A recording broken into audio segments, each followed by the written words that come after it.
안녕하세요. 반갑습니다. 주일 예배에 오신 모든 성도님들을 그리스도의 사랑 안에서 진심으로 환영합니다. 오늘 예배를 드리는 우리 모두 위에 하나님의 한결같은 은혜와 평강이 하늘로부터 풍성히 부어주시기를 간절히 바라고 기도합니다. 이제 우리 함께 전심으로 서로를 향하여 이 예배를 통해 부어주실 하나님의 사랑과 축복을 선포하겠습니다. 여호와께서 당신들에게 복을 주시고 당신들을 지켜주시며 여호와께서 당신들을 밝은 얼굴로 대하시고 당신들에게 은혜를 베푸시며 여호와께서 당신들을 고이 보시어서 당신들에게 평화를 주시기를 빕니다. 아멘. 이제 우리 다 함께 한 마음으로 합심으로 기도하겠습니다. 첫째, 우리의 예배가 하나님께 영광을 드리는 예배, 하나님의 은혜와 진리가 풍성하게 부어지는 성령 충만한 예배가 되게 하여 주옵소서라고 기도합시다. 둘째, 우리의 예배가 진실한 예배, 참된 예배가 되기를 원합니다라고 기도하시겠는데요. 특별히 한 주간 동안의 우리의 죄와 허물을 참회하는 기도를 드립시다. 예수님의 보혈로 씻어 주옵소서, 성령으로 새롭게 하옵소서라고 기도합니다. 셋째, 교회를 위하여 기도하실 때 하나님의 뜻과 소원을 이루는 교회, 또 가르치는 교회, 전파하는 교회, 치유하는 교회로 건강하게 세워지게 하소서라고 기도합시다. 다 함께 한 마음으로 통성으로 기도하시겠습니다. 주의 날개 아래 주의 날개 아래 거하는 것 주의 임재 안에 거하는 것 나의 가장 큰 소망 나의 가장 큰 은혜 주와 함께 동행하느니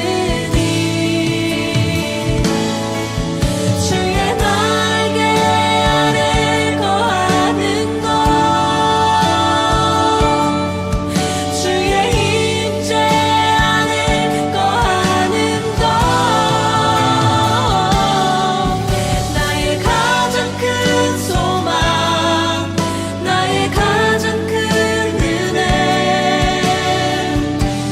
주와 함께 동행하느니 나의 가장 큰 소망 나의 가장 큰 은혜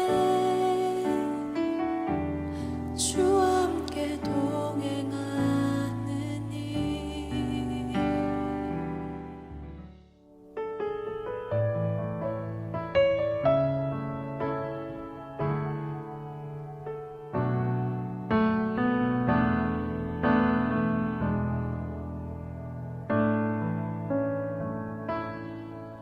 나의 안에 거하라 나는 내 하나님이니 모든 환난 가운데 너를 지키는 자라 두려워하지 말라 내가 널 도와주리니 놀라지 말라 내 손 잡아주리라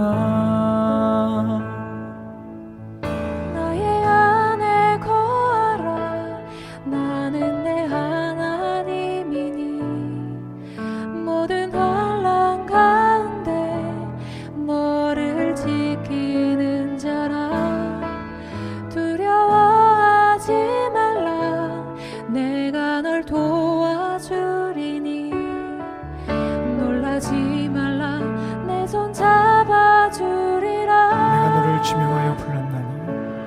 내가 너를 지명하여 불렀나니 너는 내 것이라 너의 하나님이라 내가 너를 보배롭고 존귀하게 여기노라 너를 사랑하는 내 여호와라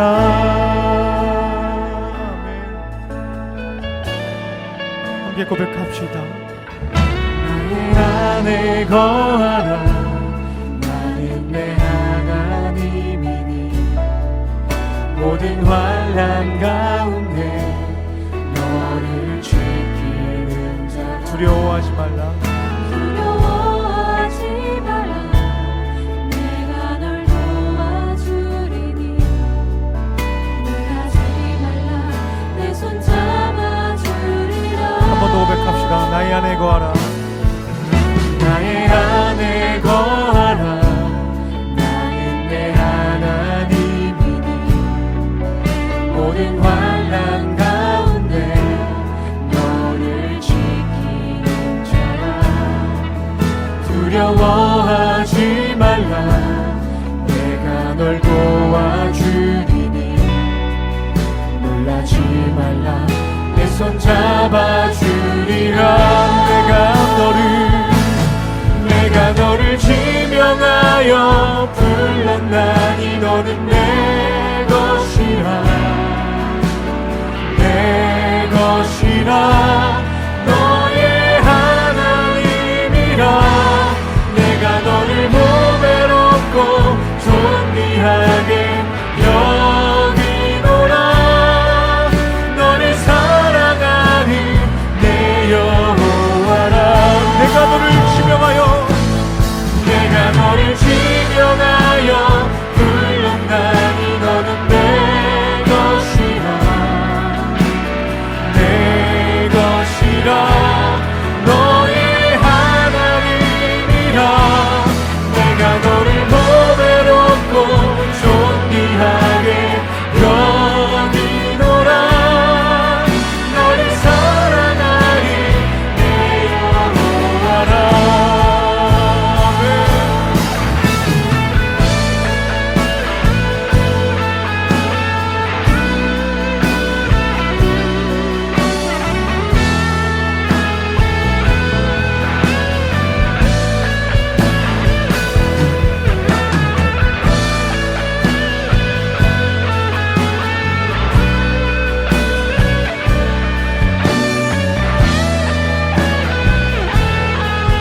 내가 너를 지명하여 불렀나니 내가 너를 지명하여 불렀나니 너는 내 것이라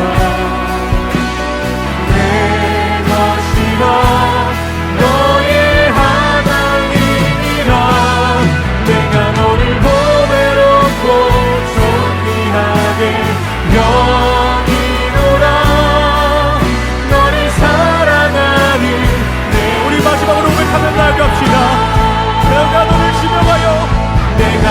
지명하여 불렀나니 너는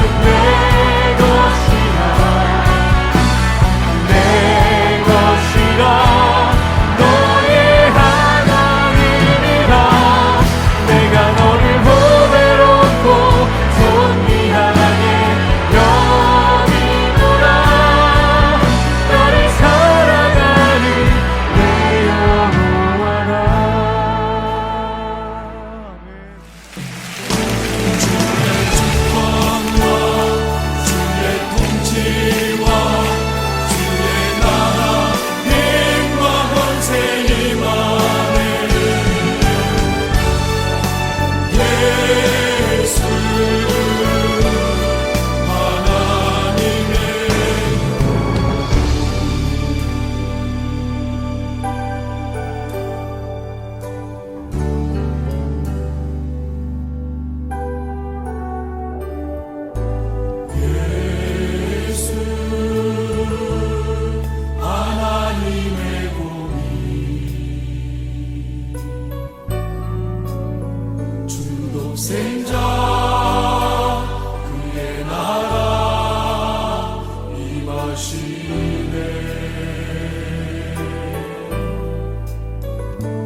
복된 주일을 허락하시고 사랑하는 모든 성도님들이 함께 모여서 하나님 앞에 예배를 드릴 수 있도록 건강한 몸과 따뜻한 예배당을 주셔서 감사를 드립니다. 지난 한 해 동안도 혼탁한 세상 속에서 우리를 지켜주시고 좋은 길로 인도해 주신 하나님의 은혜로 살아왔음을 이 시간 고백합니다. 이 시간 친히 찾아오셔서 예배를 주관하시고 저희 마음을 열어 하늘로부터 내려오는 소망의 말씀으로 가득 채우사 큰 은혜의 시간이 되게 하옵소서. 아버지 하나님, 오늘도 이 믿음의 고백을 통하여 우리의 마음을 행복으로 채워주시니 감사를 드립니다. 이미 주신 것들로 만족하며 드리는 감사도 귀하지만 주신 한 분만으로도 충분히 만족하는 성숙한 자녀의 신앙이 우리에게 임하기를 원합니다. 그 사랑으로 가득 차서 주변에 흘려보내는 주님과 행복한 동행을 할 수 있도록 우리의 마음을 변화시켜 주옵소서. 이곳에 사랑의 교회를 세워주시고 은혜가 넘치는 예배의 공동체로 말씀과 교제와 섬김을 통하여 그리스도의 사랑을 느끼며 전하게 하시고 세상을 향하여 영원권하여 예수님의 제자 삼는 교회로 성장케 하심을 감사를 드립니다. 복의 근원이 되시는 하나님, 말씀에 순종하는 우리 모두 되기를 간절히 소망합니다. 이제 남은 한 해를 잘 마무리하고 새롭게 새해 시작하는 직분을 잘 감당케 하사 바울과 같은 충성된 종으로 살아가기에 부족함이 없게 하시고 우리가 교회를 찾아오는 모든 사람들에게 영육 간의 평안함과 섬기는 기쁨으로 은혜가 충만한 사랑의 교회가 되기를 간절히 원하옵나이다. 오늘 주신 말씀을 통하여 위로받고 새로이 결단하는 시간으로 인도하여 주옵소서. 연로하신 부모님의 건강을 지켜주시옵고 특별히 슬픔을 당하신 이유미 권사님과 그 여가족을 위로하여 주옵소서. 모든 장라절세를 무사히 마치기를 기도합니다. 세계 곳곳에서 선교사님들의 안위와 그 가정을 위해 중보하는 우리가 되게 하여 주옵소서. 정성과 준비한 예물을 하나님께 드립니다. 쓰이는 곳에 하나님의 영광이 임하여 드리는 손길을 축복합니다. 드리지 못하는 마음도 같은 은혜로 채워주시옵소서. 오늘 드려지는 모든 예배 가운데 성령님 함께 하심을 믿습니다. 홀로 영광 받으시옵소서. 예배를 위해 수고하신 모든 분들을 축복합니다. 이 모든 말씀 예수님의 이름으로 간절히 기도드렸사옵나이다. 아멘. 이제 우리 함께 하나님의 말씀 같이 보도록 하겠습니다. 오늘 말씀은요, 마태복음 2장 1절부터 6절입니다. 마태복음 2장 1절부터 6절, 저와 여러분들 한 절씩 교독하겠습니다. 헤롯 왕 때에 예수께서 유대 베들레헴에서 나셨다. 그런데 동방으로부터 박사들이 예루살렘에 와서 말하였다. 유대인의 왕으로 나신 이가 어디에 계십니까? 우리가 동방에서 그의 별을 보고 그에게 경배하러 왔습니다. 헤롯 왕은 이 말을 듣고 당황하였고 온 예루살렘 사람들도 그와 함께 당황하였다. 왕은 백성의 대제사장들과 율법 교사들을 다 모아놓고서 그리스도가 어디에서 태어나실지를 그들에게 물어보았다. 그들이 왕에게 말하였다. 유대 베들레헴입니다. 예언자가 이렇게 기록하여 놓았습니다. 너 유대 땅에 있는 베들레헴아, 너는 유대고을 가운데서 아주 작지가 않다. 너에게서 통치자가 나올 것이니 그가 내 백성 이스라엘을 다스릴 것이다. 아멘. 자, 많은 사람들이 크리스마스에 대해서 여러 가지 각자의 견해들, 생각들을 가지고 있을 겁니다. 그런데 각자의 견해가 중요한 건 아니죠. 하나님께서 우리에게 크리스마스를 왜 주셨는가 라고 하는 것이 가장 중요합니다. 동방의 박사들이 와서 묻는 이 질문, 이것이 크리스마스가 어떤 날인지 우리에게 가장 정확하게 알려주는 말씀인 것 같아요. 1절과 2절에 보면 뭐라고 합니까? 예수님께서 유대 베들레헴에 나셨어요. 그때 동방으로부터 우리가 잘 아는 이 동방 박사들이 와서 예루살렘에 와서 묻습니다. 유대인의 왕으로 나신 이가 어디에 있습니까? 우리가 그의 별을 보고서 저 먼 동쪽에서부터 왔습니다. 그렇게 이야기를 하죠. 크리스마스의 결국에 중요한 본질은 바로 이거죠. 왕으로 오신 예수님을 만나는 날입니다. 유대인의 왕으로 오셨을 뿐만 아니라 온 세상의 왕으로 오신 예수님이죠. 자, 이게 크리스마스의 핵심일 뿐만 아니라 나중에 예수님께서 선포하시는, 예수님께서 우리에게 가르치시는 구원과 복음의 핵심이 됩니다. 예수님께서 선포하신 구원, 복음의 핵심이 무엇이었어요? 대표적으로 마가복음 1장 15절에 보니까, 그렇죠? 하나님의 나라가 가까이 왔다. 내가 하나님의 나라를 너희에게 가져왔다. 라고 하는 겁니다.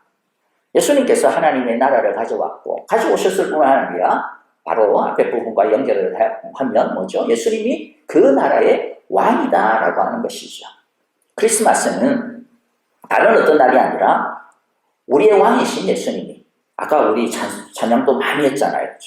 우리의 왕이신 예수님이 태어나신 날입니다. 크리스마스는 예수님이 나의 왕으로 오심을 기뻐하는 날입니다. 크리스마스는 주님의 나라가 우리 눈에 보이지는 않는 것 같은데, 그런데 주님의 나라가 분명히 이 땅 가운데 왔음을, 임하고 있음을 선포하는 날입니다. 크리스마스는 동방의 박사들처럼 예수님 앞에 경배하는 날입니다. 그렇기 때문에 여러분들 우리가 그렇죠, 참 크리스마스를 맞이하면 피곤한데 왜 그렇게 애들도 뭐 여러 가지 준비하고 또 우리 어른들도 목장들도 함께 그렇죠, 한 마음으로 성탄 축하 공연을 준비하는 것은 무엇 때문일까요? 그냥 뭐 1년에 한 번 정도 이렇게 해보면 뭔가 좀 기분이 좋으니까, 뭔가 좀 이렇게 이벤트를 하면 교회가 으쌰으쌰하는 것 같으니까, 그런 의미가 아니죠. 그야말로 감사와 축하의 공연이죠. 우리 하나님 앞에, 우리 예수님 앞에, 왕으로 오신 그 분 앞에 우리들이 경배하는 시간입니다. 성탄 감사 헌금을 드리고 포인세티아 꽃을 이렇게 장식하고 이와 같은 것들을 장식하는 이유가 뭡니까? 동방의 박사들이 황금과 유황과 모략을 주님 앞에 드렸던 것처럼 우리들도 주님께 경배 드리는 것이죠. 예물을 드리는 것입니다. 게다가 예수님께서 세상을 구원하시기 위해서 이 땅 가운데 어떻게 보면 가장 위대한 선교사님으로 오셨잖아요. 그래서 우리도 예수님이 이 땅에 오신 그 목적에 맞게끔 우리의 예물을 선교의 예물로 함께 드리는 것이죠. 크리스마스는 정말로 기쁘고 즐거운 날입니다. 사실 많은 사람들이 크리스마스를 즐기지만은, 그러나 오직 예수 믿는 크리스찬들만이 이 크리스마스를 제대로 즐길 수가 있는 거죠. 세상 사람들은 기대를 할 거예요. 우리 애들도 묻더라고요. 엄마 아빠 크리스마스에서 뭐 받고 싶어? 뭘 줄지 모르지만은 아직까지 말을 안 했는데 큰일 났네요. 큰 걸 말해야 되는데. 자, 사람들은 이런 기대를 하죠. 또 참 그렇게 함께 선물을 나누는 것 얼마나 귀한 일입니까? 정말로 귀한 일이에요. 그런데 세상 사람들은 아마존이 우리에게 배송해주는 그것을 기대하지만, 그러나 우리들은 이미 하나님께서 우리에게 주신 최고의 선물을 받고 있습니다. 받았습니다. 그 선물이 뭡니까? 예수님이 바로 우리의 최고의 선물이죠. 진정한 선물입니다. 여러분, 예수님이 우리의 왕이 되신다라고 하는 이것에 대해서 이제 우리가 좀 살펴보려고 하는데요. 예수님이 우리의 왕이다라고 하는 것에 좀 집중을 하려고 하는 것이 아니고요. 이제 오늘하고 다음 주 정도 함께 나누고자 하는 것은요. 예수님이 우리의 왕이, 우리가 예수님의 나라의 시민이 되었다. 우리가 예수님을 왕으로 모시는 백성이 되었다라고 하는 의미가 뭘까라고 하는 것에 대해서 우리가 좀 살펴보려고 합니다. 예수님이 우리의 왕이시다라고 하는 것은 우리의 신분이 그리스도의 시민이 되었다. 하나님의 백성이 되었다라고 하는 것 아니겠습니까? 그렇죠? 이것을 우리들이 먼저 알아야 됩니다. 내가 그러면 시민이라고 하는 의미가 뭘까라고 하는 것이죠. 에베소서 2장 19절에 보면 그러므로 이제부터 여러분은 외국 사람이나 나그네가 아니고 성도들과 함께 시민이며 하나님의 가족입니다. 하나님의 가족이라고 하는 것에 대해서는 우리가 이미 많이 이야기했죠. 오늘 여기 시민이라고 하는 것에 한번 생각을 해보기를 원해요. 이 시민이라고 하는 단어는 굉장히 사실은 우리에게 있어서는 뭐 아닌 것처럼 느껴질지 모르지만은 한번 이렇게 생각을 해보세요. 오늘날도 미국에 어떻게든 한번 들어와 보기 위해 가지고 뭐 우리 남미에 보면 파라반이라고 그러나요? 그렇죠? 저 엘살바도르 뭐죠? 뭐 파라과이 저 그 먼 데서부터 걸었어. 미국 국경까지 와요. 그리고 어떻게든 한번 들어와 보려고. 자기가 못 들어오면 애라도 더 이렇게 들려보내기 위해 가지고. 여러분, 그런 우리 영상들 많이 보셨죠? 시민이라고 하는 게 바로 그거예요. 가지고 있는 우리는 그것에 대해 가치를 못 느끼는데, 정말로 이 미국 시민이 되고 싶었어. 불법 체류를 하는 한이 있더라도 여기 좀 들어오고 싶어가지고. 그래서 나중에 뭔가 다른 기회를 얻고 싶었어. 그렇게 애쓰는 사람들이 있죠. 그들에게 있어서 시민이 된다라고 하는 것은 얼마나 귀한지 모릅니다. 아마 우리들도 다 그런 시간들을 겪었을 거예요. 저도 미국에 와가지고 참 올라가지고 얼마나 고생을 했는지 몰라요. 물론 많이는 안 해서 다행입니다만은. 근데 어떤 사람들은 몇 년, 몇십 년 그렇게 고생하시는 분들도 있어요. 이 당시에 있어서 시민이라고 하는 것은 로마 시민권을 이야기하는데요. 당시에는 로마 제국에 태어났다고 해가지고 다 로마 시민이 되는 게 아닙니다. 로마 시민이 되는 것은 진짜 어려워요. 진짜 힘들어요. 원래부터 로마 시민으로 태어나든지 아니면 진짜 공을 많이 세우든지. 그래서 당시에는요, 이 로마 군단의 군병들, 군사들, 이 사람들이 로마 시민권을 얻기 위해 가지고 그래서 한 10년 정도 복무를 하거든요. 그러면 시민권이 나와요. 근데 거기서 시민권을 얻으니까 대부분은 전장터에서 죽어요. 근데 그거 얻으려고 애씁니다. 시민이 된다라고 하는 것은 진짜 특권이라고 하는 거예요. 그래서 우리가 하나님 나라의 시민이다라고 하는 것은 그저 그냥 흘러가는 이야기가 아닙니다. 엄청난 특권이에요. 로마 시민권을 얻기 위해 가지고 생명을 걸어놓고 전장터에서 10년을 갖다가 애쓰는 내 생명하고 맞바꿔야 되는 것이 시민권이에요. 이 시민권을 얻기 위해 가지고 어떤 사람은 자신의 온 재산을 갖다가 쏟아붓습니다. 그래야 겨우 얻어요. 그것도 뭐 얻는다는 보장이 없어요. 그런데 우리가 시민이 된 것은, 주님의 나라의 시민이 된 것은 어떻습니까? 우리 힘으로 된 것도 아니죠. 그냥 예수님이 우리를 위해서 오셔가지고 우리를 위해서 죽으시고 우리에게 시민권 주셨는데, 그런데 그 주님이 주시는 그 시민권을 받기만 하면 근데 어떤 사람은 받았는데 주님이 주는데도 불구하고 나 그거 필요 없어, 가져가, 이렇게 그냥 돌려보내는 사람도 있단 말이죠. 받기만 하면 그 시민이 됩니다. 여러분, 시민이 된다라고 하는 것은 우리가 잘 알잖아요. 뭐가 있어요? 두 가지가 있어요. 하나는 책임이 있어요. 로마 시민이 되면 로마 시민에 대한 책임이 있었어요. 시민지 국가 사람들은요, 그들은 군대에 의무적으로 복무해야 될 의무가 없었어요. 오직 시민만 군대에 의무적으로 복무하게 됩니다. 전쟁이 일어나면. 참 희한하죠? 시민만 세금을 내요. 로마 시대에 보면. 시민만 세금을 내요. 그것도 많이 냅니다. 엄청. 근데 그게 특권이었어요. 로마 제국 초창기의 시민들은 그걸 특권으로 여겼어요. 로마 제국이 망한 것은요, 이 특권이 사라질 때부터입니다. 모든 제국에 있는 사람들에게 다 시민권을 줘버리고 그때부터 시민이 된다는 게 아무 가치가 없어져 버렸어요. 그때부터 로마는 쇠락의 길로 빠져들어갑니다. 우리가 하나님 나라의 시민이 된다라고 하는 것은 책임입니다. 하나님께서 우리에게 주신 교육, 가치관, 생활 습관, 그것을 따르고 주님의 말씀에 따르는 이 의무를 지키는 것, 이것이 우리들이 먼저 해야 되는 거죠. 근데 그것만 있는 것이 아닙니다. 오늘날 미국의 시민이 되면 미국이 그 시민을 보호하죠. 그래서 외국에 가가지고 무슨 일이 있거나 그러면 어떡합니까? 영사관에 전화하잖아요. 나 이런 어려운 일이 있다. 나 지금 이런 부당한 일을 당했다. 영사관에 전화합니다. 그러면 국가가 그 사람을 보호합니다. 이게 특히 이제 미국이 잘해요. 한국은 욕먹는 게 좀 옛날에, 요새는 많이 좋아졌는데 옛날에는 그랬죠. 영사관에 전화해도 답이 없어. 왜 전화했니? 이게 어떻게 제가 볼 때는 좀 국격이 있는 나라와 국격이 없는 나라의 차이인 것 같아요. 근데 요새 한국도 그렇게 많이 좋아졌어요. 미국은 시민을 철저하게 보호합니다. 마찬가지예요.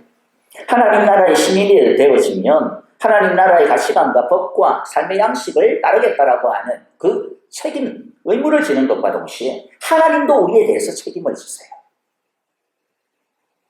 우리를 책임지시고 이끌어주시고 우리를 보호하시는 것이죠.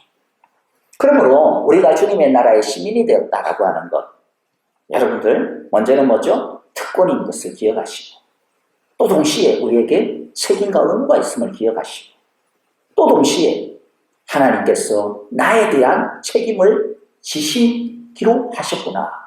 주님이 나의 삶을 책임지시려고 하시는구나.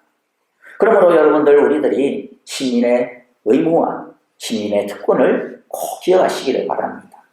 특별히 외국 나라 가지고 아까 말씀드렸듯이 어려우면 영사관에 전화하듯이 우리도 하나님 나라의 영사관 전화번호는 알고 있어야 돼요. 여러 전화번호들이 많습니다. 그 중에 우리들이 잘 아는 거 있죠. 빌립보서 4장 6절과 7절에 보니까 뭐라고 이야기해요? 아무것도 염려하지 말고 이 세상에서 살다가 여러 가지 어려움을 당하고 여러 가지 시험을 당하고 여러 가지 고난을 당하면 빨리빨리 나에게 전화하라는 거예요. 주님의 영상하면 전화하라는 거죠. 오직 기도와 간구로 하고 하나님께 아뢰라. 그리하면 사람의 헤아림을 뛰어넘는 하나님의 평화가 여러분의 마음과 생각을 그리스도 예수 안에서 왕이신 예수님 안에서 우리를 지켜주실 것이라고 말씀합니다. 우리가 하나님의 시민에 대해서 한 가지 좀 더 알아야 되는 것이 있습니다. 이런 놀라운 특권이 있고, 그런데 우리의 이 시민권의 특성이요, 약간 뭔가가 좀 이렇게 오해를 하면 안 되는데 좀 이중적인 면이 있습니다. 우리가 속하였고 살고 있는 이 땅에서 우리가 하나님 나라의 시민이 된다. 또 하나님의 나라의 특성은 뭐냐? 그것은 임의와 아직이라고 하는 이 상반된 특성이 있다라고 하는 것을 우리가 알아야 됩니다. 뭐라고요? 주님의 나라는 이 땅에서 임의라고 하는 특성과 그런데 또 반대로 뭐예요? 아직이라고 하는 특성이 있다. 빌립보서 3장 20절 21절에 보면 그러나 우리의 시민권은 하늘에 있습니다. 그곳으로부터 우리는 구주로 오실 주 예수 그리스도를 기다리고 있습니다. 그분은 만물을 복종시킬 수 있는 권능으로 우리의 비천한 몸을 변화시키셔서 자기의 영광스러운 몸과 같은 모습이 되게 하실 것입니다. 무슨 말이죠? 하나님의 나라가 하늘에 있다라고 이야기합니다. 주님이 오실 때에 하나님의 나라가 완전히 드러날 것이라는 것이죠. 이 세상 속에서 하나님의 나라를 사는 우리에게 어려운 부분이 이거예요. 내가 하나님 나라에 속하였다 그랬는데, 내가 하나님의 시민권을 가지고 있다 그랬는데, 그런데 보니까 뭐예요? 우리들이 이 세상 속에서 살면서 어떤 때는 이게 뭔가 좀 완전하지가 않아 보이네? 라고 하는 그런 생각이 들 때가 있는 것이죠. 그것은 우리가 하나님 나라에 속하였지만은 하나님 나라가 이미 예수님과 함께 오시긴 했지만은 그러나 그 나라가 지금 완전하게 임한 것은 완성된 것은 아니기 때문에 그렇습니다. 그래서 유명한 신학자가 이것을 가지고 여러분들 뭐 자주자주 들으셨죠. 이미, 그러나 아직이라고 하는 아주 중요한 단어로, 중요한 말로 우리에게 설명을 했어요. 우리가 예수님을 받아들이고 그분의 통치를 받아들였을 때 우리에게는 이미 하나님의 나라가, 예수님이 우리에게 이미 들어와 주십니다. 예수님께서 이미 우리의 왕이 되십니다. 그러나 아직 그의 나라가 완성되지는 않았어요. 예수님이 오셔서 망가지고 부조리한 이 세상을 완전히 평정하시고 회복될 때까지 우리는 그 중간을 살아가고 있습니다. 하나님의 나라가 임했지만은 완전하게 임할 그때를 기다리면서 살아가면서 우리는 살고 있다는 거죠. 빌립보서 3장 21절에서 말씀하신 것처럼 그 마지막 때가 되어지면 어떤 일이 벌어져요? 하나님이 만물을 그분에게 다 복종시키시고 우리의 비천한 몸을 변화시킵니다. 여기서 우리의 비천한 내 몸만 변화시키는 건 아니죠. 온 세상을 변화시킵니다. 여러분, 우리의 몸이 얼마나 비천하다라고 하는 건 뭔지 아시죠? 얼마나 나약하고 얼마나 연약합니까? 추합니까? 아까 보셨잖아요. 아직 60도 안 됐는데 올해가 2022년인가? 2023년? 이 1년인가? 헷갈려. 이 비천한 머리입니다. 우리는 자주자주 어제 했던 것도 까먹어요. 그래가지고 당신은 그것도 기억 못하나 이런 또 막 이렇게 구사리를 맞기도 합니다. 여러분, 그것만이 아니죠. 우리 마음도 얼마나 비천합니까? 여러분, 2022년을 시작하면서 세우신 계획이 있을 거예요. 나 이렇게 해야 되겠다. 어떻습니까? 잘 이루고 있습니까? 그러기를 바랍니다. 근데 우리가 하고 싶은 그것조차도 내 마음대로 못해요. 내 마음인데 내 마음대로 못해요. 이게 뭐 희한한 일이 있습니까? 내 몸뚱아리인데 내 마음대로 살지를 못합니다. 내 발걸음인데도 내 이 두 다리로 마음대로 못 가요. 자꾸만 우리를 막아서는 것이 있습니다. 그래서 우리는 내 몸뚱아리뿐만 아니라 우리의 이 의지와 우리의 이 의식 때문에 얼마나 괴로워합니까? 우리의 이 비천한 몸뚱아리의 현실을 그래서 사도 바울은요, 로마서 7장 22절 24절에서 이렇게 표현하잖아요. 나는 속 사람으로는, 여기서 속 사람이라고 하는 것은 예수님을 섬기는 마음이에요. 하나님을 섬기는 마음입니다. 예수님을 왕으로 섬기는 마음입니다. 이 속 사람으로는 나 진짜 하나님의 법을 즐거워해야지, 하나님 말씀 따라 살아야지. 그런데 내 안에 또 뭐가 있어요? 다른 사람이 있어요. 다른 법이 있어요. 죄의 법이 있어요. 제 마음이 있습니다. 육체의 이 썩어질 마음이 있습니다. 그래서 우리들이 그 속 사람을 제대로 따라가지 못하도록 방해를 합니다. 그래서 우리는 끊임없이 그것과 더불어서 맞서 싸워야 되는 것이죠. 이게 우리의 현실입니다. 죄의 법이 나를 포로로 만들려고 하는 그것에 대해서 거부하면서 살아야 합니다. 그래서 24절에 있는 것처럼 나는 비참한 사람입니다. 먹을 게 없어서 비참한 게 아니고요. 직장이 변변치 못해서 비참한 것도 아니고, 몸이 약해서 비참한 것도 아니고, 주님의 말씀 따라, 내 이 마음 따라, 내 속사람 따라 살아가지 못하는, 바로 그것이 비참한 거죠. 그것을 바울은 죽음의 몸이라고 이야기합니다. 그런데 놀랍게도 예수님이 오실 때 이 몸이 변합니다. 이 비천한 몸이 예수님이 부활하셔서 가지게 되었던, 우리에게 잠시 보여주셨던, 예수님이 부활한 다음에 그의 육체는 어떠셨어요? 분명히 육체인데 먹고 마시고 다 하는데 이전에 예수님의 육체와는 다른 모습이었습니다. 다른 모습이었습니다. 막 이렇게 막 벽을 막 뚫고 들어오는지 갑자기 뭔가 붕 하고 나타나시기도 하고 갑자기 또 사라지시기도 하고 제자들이 그 같이 걸어가는데도 몰라볼 정도로 뭔가 달라진 모습이었어요. 영광스러운 몸이라고 표현을 합니다. 예수님이 부활한 다음에 우리에게 우리가 부활한 이후에 우리의 몸이 어떻게 변화될 것인지에 대해서 잠시 맛배기로 보여주신 거예요. 천국에 가서 우리의 변화된 몸은 그것보다도 훨씬 더 영광스러울 겁니다. 그때가 되면 하나님의 통치가 우리의 몸조차도 싸우고 비참하고 죽음의 몸이라고 불렀던 우리의 이 몸조차도 영광스럽고 아름답게 하나님의 통치가 우리의 전체를 장악하게 되실 겁니다. 정리합니다. 이 세상에서 예수님이 다스리시는 나라에 살고 있는 우리가 그런데 꼭 알아둬야 되는 게 뭐라고요? 바로 이 싸움입니다. 이미 그러나 아직. 그래서 예수 믿고 난 다음에 나 맨날 왜 이렇게 살지? 이상한 게 아니라는 거야. 당연한 거예요. 우리는 맞서 싸우며 영광스러운 그 날을 향하여서 우리들이 끊임없이 나아가고 있다라고 하는 것을 우리 기억하기를 바랍니다. 여러분, 아직이라고 하는 이 단어는요, 임이라고 하는 이 단어는 오해하지 마시기를 바라요. 임이라고 하는 이 단어는요, 뭐예요? 우리에게 이미 하나님의 나라가 임하였다. 하나님께서 이미 우리 가운데 승리를 주셨다라고 하는 선언입니다. 아직이라고 하는 단어를 생각할 때 자칫 잘못하면요, 마치 뭐라 그럴까요?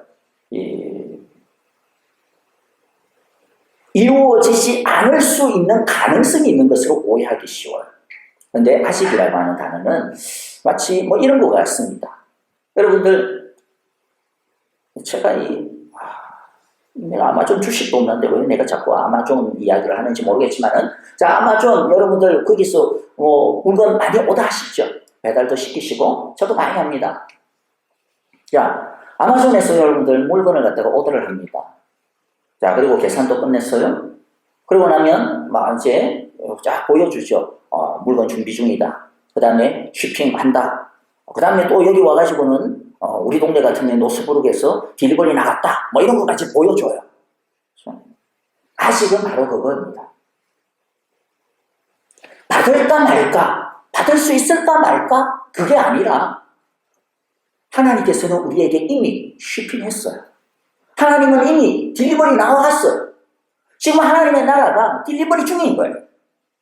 바로 그겁니다. 그건 아직이죠. 아직 내가 안 받았잖아. 하지만 분명히 받을 거예요. 왜? 모든 계산이 끝났기 때문이죠. 이미 길에서 우리 집을 향하여 오고 있기 때문입니다. 그러므로 아직 하나님의 나라가 완성되지 않았다고 해가지고 불안할 이유가 없습니다. 두려워할 이유가 없습니다. 걱정할 이유도 없습니다. 반드시 조만간 띵동하고 주님께서 우리에게 당신의 나라가 완성되었으니 받아라 라고 말씀하실 거라는 거죠. 그러므로 여러분들, 우리는 이미 받은 이 나라에서 기쁨을 가지고 살고, 하지만 아직 오지는 않았지만 그러나 완성되어질 그 나라가 있음을 기억하고 그 완성되어진 그 나라에 합당한 자로 준비하며 살아가야 될 것입니다. 세 번째는요, 바로 이 임의와 아직 사이에 우리가 살고 있는데, 그럼 어떻게 살아야 되지? 싸워야 된다고 그랬잖아요. 그래서 중요한 게 참고 견뎌야 합니다. 참고 견뎌야 합니다. 인내해야 합니다. 디모데후서 2장 12절에 보면 우리가 참고 견디면 우리도 또한 그분과 함께 다스릴 것이요, 우리가 그분을 부인하면 그분도 또한 우리를 부인하실 것입니다. 사실 오늘날 저도 그렇지만 많은 크리스찬들이, 현대인 크리스찬들이 참고 견디는 것을 잘 못하는 것 같아요. 왜 참고 견뎌야 하냐? 이렇게 따지는 경우들도 많은 것 같아요. 하나님이 왕이시면, 주님이 왕이시면, 우리가 주님의 나라의 시민이면 왜 참고 견뎌야 해? 다 그냥 이루어져야지. 그런데 요한복음 15장 19절, 너희가 세상에 속하여 있다면 세상이 너희를 자기 것으로 여겨 사랑할 것이다. 그러나 너희는 세상에 속하지 않았고 오히려 내가 너희를 세상에서 가려 뽑아냈으므로 세상이 너희를 미워하는 것이다. 아까도 우리가 로마서 7장 22절 24절에서 본 게 뭐였습니까? 맞서 싸우는 것이었잖아요. 맞서 싸우는 것. 요한복음 15장 19절에서도 뭐라고 이야기합니까? 너희들이 진짜 나한테 속하였다면 세상이 너희를 미워할 거야. 그 말은 너희가 세상과 더불어 싸워야 돼 라고 이야기합니다. 그래서 성경은 하나님 나라의 시민권을 가지고 이 땅에 살고 있는 우리를 뭐라고 표현합니까? 너희는 이 세상의 시민이라고 이야기하지 않고 너희는 이 세상의 나그네다. 그렇게 표현을 해요. 베드로전서 2장 11절 사랑하는 여러분, 나는 나그네와 거류민 같은 거류민이 뭐예요? 그냥 잠시 머물러 살고 있는 사람입니다. 잠시 머물러 살고 있는 조금 더 보면 취업비자 정도 받은 사람 그 정도 생각하시면 되겠어요. 거류민 같은 여러분에게 권합니다. 영혼을 거슬러 싸우는 육체적 정욕을 멀리 하십시오. 나그네라고 하는 이 말은 우리가 이 세상에 살지만은 이 세상에 우리가 결코 속할 수 없다라고 하는 것을 보여줍니다. 속하고 싶어도 진짜 예수님 나라에 속한 사람은 이 세상에 속할 수가 없어요. 속하고 싶은데 못 속해. 그래서 날마다 갈등하는 거예요. 부대끼는 겁니다. 악한 세상과 더불어 살면서 그 악에 무릎 꿇지 않고 선을 행하는 것, 맞서 싸우는 것 결코 쉬운 일이 아닙니다. 그러나 우리가 이런 대가를 지불하고 살았을 때에 주님은 우리가 주님과 함께 영원히 다스리게 될 것이라고 이야기합니다. 견디고 이겨야 됩니다. 다른 게 없어요. 다른 혹시 좋은 방법이 없을까요? 없습니다. 견디고 이겨야 합니다. 참고 견디는 이것이 바로 크리스찬의, 이 세상을 사는 크리스찬의 트레이드마크입니다. 우리가 하나님 나라의 시민의 정체성을 분명히 안다면 그 나라의 시민답게 살려고 당연히 애를 쓰게 될 것이죠. 그러다 보면 참고 견디는 것을 당연하게 여기는 삶을 우리가 살게 됩니다. 그러면 마지막으로요. 우리는 그러면 맨날 그러면 참고 견디기만 해야 되냐? 맨날 그러면 이 세상에서 울기만 해야 되냐? 허덕거리기만 해야 되냐? 그렇지 않습니다. 하나님의 다스림을 받는 사람들에게는 축복이 있습니다. 부대낌이 있지만은 이 세상의 길을 따르지 아니하고 주님의 길을 따를 때에 하나님께서 우리에게 주시는 이 세상의 축복이 아닌 하늘의 축복이 있습니다. 아직도 축복을 이 세상적인 물질과 성공으로 자꾸만 환원시키려고 하는, 그것으로 바꾸려고 하는 그런 아직 애기 같은 믿음 가지고 계시면 안 됩니다. 축복을 그것으로만 생각하시면 안 돼요. 신구약 성경에 나오는 인물들을 보십시오. 이 세상에서 성공한 사람들보다 그렇지 않은 사람들이 많아요. 그럼 그 사람들 축복 못 받은 건가요? 아니잖아요. 사람들이야말로 진짜 축복을 받은 거죠. 스데반 순교했잖아요. 그럼 그 사람은 축복 못 받은 건가요? 젊은 나이에 요절했으니. 세례요한 조그만 여자의 말 한마디에 목이 땡강 날아갔어요. 축복 못 받은 건가요? 아니잖아요.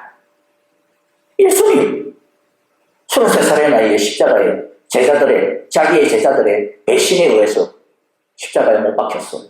축복 못 받은 건가요? 아니잖아요. 그러니까 축복을 자꾸만 세상적인 끝에만 국한시키는 그런, 우리가 그런 좀 아이와 같은 수준에서 벗어나야 된다라는. 오히려 주님의 길을 따르다가 사실 세상과 맞서 싸우다 보면 세상적인 성공과는 좀 거리가 멀 수도 있습니다. 세상적인 성공이 우리의 지향점, 목표가 아닙니다. 우리는 하나님이 주시면 받는 거고, 이 세상의 물질과 이 세상의 것들은요, 하나님이 우리에게 맡기신 뭐예요? 열매가 아니라고 이야기했죠. 항상 제가 강조하잖아요. 열매가 아니고 뭐라고요? 과업입니다. 과업. 여러분들의 물질은 열매가 아닙니다. 과업이에요. 여러분들의 건강은 열매가 아닙니다.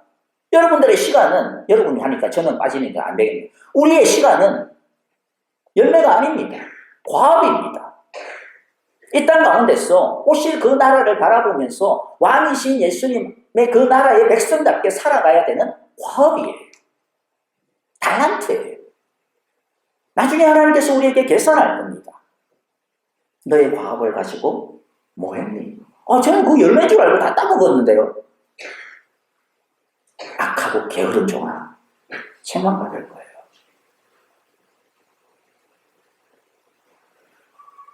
그리스도인에게 주시는 하나님의 축복은 진짜 우리가 받고 싶어 하는 것입니다. 여러분, 우리들이 건강을 가지고 싶고 우리들이 많은 물질을 열심히 모으는 이유가 뭐예요? 평안하기 위해서잖아요. 행복하기 위해서잖아요. 그렇죠? 그럼 어쨌든 평안과 행복을 하나님이 주시면 되는 거네요. 그렇죠? 그러면 된 거잖아요. 무엇을 가지고 누리느냐의 차이일 뿐이지. 자, 요한복음 14장 27절에 보니까 평안을 너희에게 끼치노니 곧 나의 평안을 너희에게 주노라. 내가 너희에게 주는 것은 세상이 주는 것과 같지 아니하니라. 너희는 마음에 근심하지도 말고 두려워하지도 말라. 구약에도 마찬가지입니다. 이사야 26장 3절에 보니까 주께서 심지가 마음이 경고한 믿음이 경고한 그 사람에게 뭘 주셔요? 평강하고 평강하도록 지키시리니. 여기서의 평강은 이 세상이 주는 어떤 뭐 좀 있다가 사라지는 그런 게 아닙니다. 여기서의 평강은 사라지지 아니하는 평안을 이야기합니다.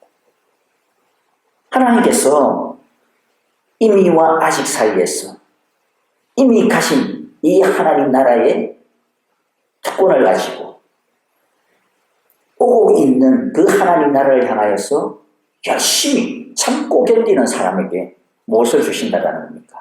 이 평안과 행복감을 주신다라는 겁니다. 만일 이것을 맛보지 못하고 있다면 참 불행한 크리스찬입니다. 그 사람은 그리스도인인 척하지만은 그리스도인이 맞겠죠. 맞습니다. 그런데 그 마음속에 세상의 욕심이 나서 유혹을 받고 있기 때문에 하나님 나라 안에 있는 행복과 평안함을 잃어버리고 살고 있는 거죠. 자기 것인데도 불구하고 잃어버리고 살고 있어요. 그래서 더 불행한 그리스도인이죠. 원래부터 자기 게 아니었으면 뭐 불행할 이유가 뭐 있습니까? 원래 그런 거니까. 근데 자기 건데 누려야 되는 건데 하나님이 주시는 건데 그 하늘의 축복을 누리지 못하면 하나님이 주시는 평안, 하나님이 주시는 행복을 누리지 못하면 진짜 불행한 거죠. 그러나 우리가 하나님께 우리 인생을 전적으로 위탁할 때, 내려놓을 때에 주님이 주시는 평안이 하늘로부터 임할 것입니다. 순종하고 참고 견디는 힘. 이게 바로 이 평안에서 나오는 거죠. 순종하고 참고 견디면 하나님께서 이 평안을, 이 행복을 주시는데, 그런데 또 동시에 순종하고 참고 견디면 그 견디는 힘이 어디서부터 나오느냐? 바로 하나님께서 주신 이 평강과 행복에서 나옵니다. 한 사람의 이야기를 하고 마무리합니다. 40년 동안, 오래된 이야기예요. 40년 동안 아프리카에서 선교사로 평생을 헌신했던 헨리 모리슨이라고 하는 선교사님이 계십니다. 이제 선교사님이 자신의 모든 사역을 마치고 리타이어하게 됐어요. 이제 뭐 기력도 없고 그래서 사역을 마치고 자기 이제 미국 뉴욕으로, 당시에는 뭐 이제 뉴욕이 모든 곳이 이제 뭐 들어오는 곳이죠.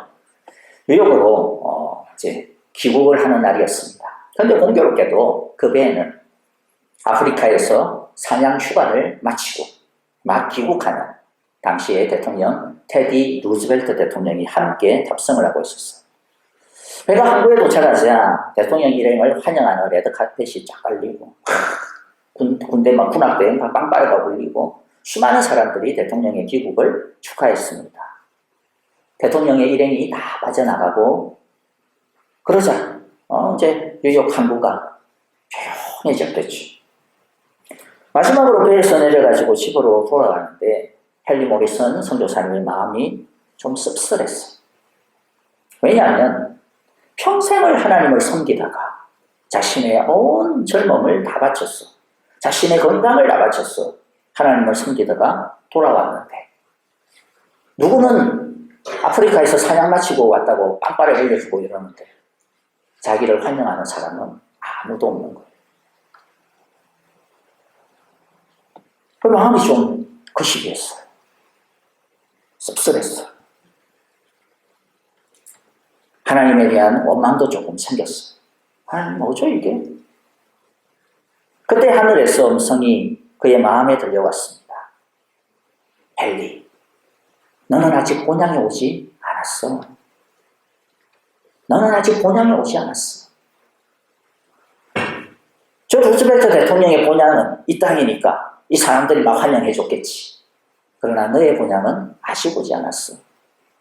너가 너의 본향에 들어올 때 지금 보고 있는 이 환영 인파, 지금 듣고 있는 이 빵빠레와는 비교할 수 없는 엄청난 환영과 엄청난 하나님의 축복을 경험하게 될 것입니다. 그러자 그의 마음에 평안이 다시 찾아왔습니다. 여러분, 선교사님처럼 자신이 속한 나라가 이 세상이 아니라 하나님의 나라라고 하는 사실을 받아들이고 이 세상에 속한 것들을 하나하나씩 예수님 앞에, 그분의 다스림 앞에 내려놓고 자유와 평안과 행복을 누리는 것이 예수님의 나라에서 예수님의 시민이 된 우리들이 따라가야 되는 믿음의 여정인 것이죠. 크리스마스 즐거운 날이 되시기를 바랍니다. 눈이 안 와서 좀 덜 즐겁지만 언제 눈이 올까? 저는 기도하면서 죄송합니다. 눈을 싫어하시는 여러분들께는 잠깐 왔다가 그냥 하얗게 있다가 그냥 없어지고 그러면 좋잖아요. 크리스마스가 즐거운 이유는 보이세티아도 추리도 선물도 아닙니다. 예수님이 우리의 왕이시기 때문입니다. 크리스마스가 즐거운 이유는 우리가 예수님의 나라에 이미 그분의 시민이 되었기 때문입니다. 예수님이 당신의 백성인 우리를 다스리시고 인도하시고 책임져주고 계십니다. 아직은 비천한 가운데 참고 견디며 살아가야 되지만은 그러나 예수님께서 우리를 온전히 맡기고 날마다 말씀 가운데서 참고 견디고 믿음으로 따라가면 주님께서 우리에게 하늘의 평안과 행복을 우리에게 내려주실 것입니다. 그리고 나중에 결국에는 우리를 완전케 하실 것입니다. 여러분들, 우리 모두 예수님의 시민이 된 감사와 평강이 날마다 징글벨 소리와 함께 우리의 마음속에서 울려 퍼지는 복된 행복한 크리스마스 시즌, 대림절 시즌이 되시기를 간절히 바라고 축복합니다. 우리 함께 기도하겠습니다. 하나님 아버지, 우리의 왕이 되시기 위하여서 하나님의 영광을 버리고 비천한 사람으로 오신 우리 주님 감사드립니다. 그의 나라에 우리를 받아주심을 감사합니다. 이미 하나님께서 예수님께서 우리의 왕이 되셔서 우리를 다스리고 계심을 감사합니다. 이제 믿음으로 참고 견디며 완성되어질 그날을 바라보고 준비하며 열심으로 하나님께서 우리에게 주시는 이 세상이 주지 못하는 기쁨과 평안과 행복을 가지고 날마다 믿음으로 싸우며 살게 하여 주옵소서. 승리하게 하여 주옵소서. 예수님 이름으로 기도합니다. 아멘. 이제는 우리 주 예수 그리스도의 거신 은혜와 하나님 아버지의 귀하신 사랑하심과 성령님의 인도하시며 또 우리와 늘 동행하여 주시고 우리를 끝까지 붙들어 주시는 신실하심이 이제 우리가 하나님의 나라의 시민이 된 것을 마음 가운데 다시 한번 더 굳게 가시고 그 특권에 걸맞는 이 땅을 살아가는 하나님 나라의 나그네로서 믿음 가운데 참고 견디며 하나님 나라의 가운데서 완성되어질 그 나라를 바라보며 이 땅에 속하지 아니하고 도리어 이 땅을 향하여 참으로 싸우며 이 땅 가운데서 도리어 이 땅의 어두움과 맞서서 이 땅의 어두움을 정복해 나가기로 마음 가운데 다시 결심하고 믿음으로 주 앞에 하나님께서 우리에게 주실 기쁨과 행복과 평강을 바라보며 구하는 함께 모여 예배한 우리 사랑의 교회 온 성도들과 하나님께서 우리에게 주신 믿음의 가정과 자녀들, 우리의 모든 믿음의 걸음들 위해 이제로부터 영원토록 함께 계시기를 축원하옵나이다. 아멘.